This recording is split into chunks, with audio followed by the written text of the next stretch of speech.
காதலும் பாசமும் உண்மையும் இல்ல, காசு பணம் இங்கு தெய்வமும் இல்ல, போகும்போது தெரிஞ்சுக்குவேடா.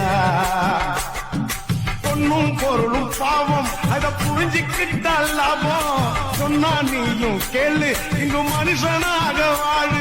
அந்த வாழ்க்கையை நீ வாழுறப்போ சொர்க்கத்தையே இங்கு பாரு. அந்த வாழ்க்கையை நீ வாழுறப்போ சொர்க்கத்தையே இங்கு பாரு.